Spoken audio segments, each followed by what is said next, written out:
Author means he is the originator. Quran originated from him. That doesn't mean he wrote it with himself, with a pen. He is the author means this book, Quran, is a wahi, a revelation revealed from Allah subhanahu wa ta'ala to his messenger and then given the book form. Hope that answers the question.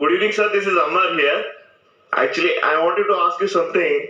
As of now, what I gained certain knowledge about the Islam, every religion tells you if you hurt someone, you're bound to get hurt. In spite of that, there is major animosity between different religions in the whole world.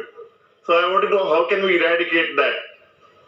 بھائی صاحب نے جو سوال پوچھا ہے یہ سوال مہیش بھائی نے سب سے پہلے پوچھا تھا کہ ہر دھرم اگر کہتا ہے کہ دوسرے دھرم کو تکلیف مت دو لیکن پھر بھی اتنا قتل ہو رہا دھرم کے نام پہ کس طریقے سے اس کو ہم دور کر سکے. میں نے کہا کہ اکثر میرے حساب سے جتنے دنگے فساد ہوتے ہیں اس کے ذمہ دار پولیٹیشین ہیں, اپنی ذاتی فائدے کے لیے دھرم کے نام پہ دنگے فساد کرتے ہیں. اسی لیے ہر ہندو ہر مسلمان اگر اپنی کتاب کو صحیح طریقے سے پڑھے اور اس کے اوپر عمل کرے یہ دنگے فساد دور ہو جائیں گے. جس طریقے سے قرآن مجید میں لکھا ہے سورہ عمران میں سورہ نمبر 3 آیت نمبر 64 میں تعالوا الی کلمۃ سواء بین بینکم, آؤ ہم اس بات کی طرف جو آپ اور ہم میں یکساں ہے. Is it because of certain misconceptions among people? بھائی صاحب نے پوچھے کہ کیوں غلط فہمی, اس کی وجہ سے بالکل صحیح.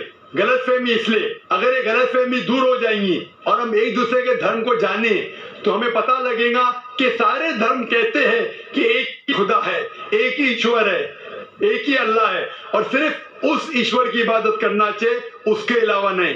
انشاءاللہ بھائی چارہ بڑھے گا اور ہم ایک دوسرے کو سمجھ پائیں گے اور یہ دنگے فساد قتل بند ہو جائیں گے. Thank you sir. اور اب اس نشست کا آخری سوال مائک نمبر 1 سے. توریت, زبور اور انجیل. توریت موسیٰ علیہ السلام پہ نازل ہوا, داؤد علیہ السلام پر کون سا تو زبور, اور انجیل عیسیٰ علیہ السلام پہ نازل ہوا. تو ابھی یہ تینوں کیوں فارم میں نہیں ہے, مطلب ہے کیوں نہیں؟ قرآن ہے تو اس کو مکس اپ کر دیا لوگوں نے اور اس کا فارم کیوں نہیں ہے ابھی؟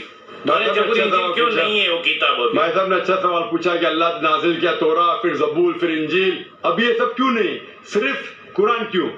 بھائی صاحب جب بک کا ایڈیشن نکلتا نا, first edition, second edition, third edition, تو صرف لیٹسٹ ایڈیشن لگتے, پرانے ایڈیشن چھوڑ دیتے.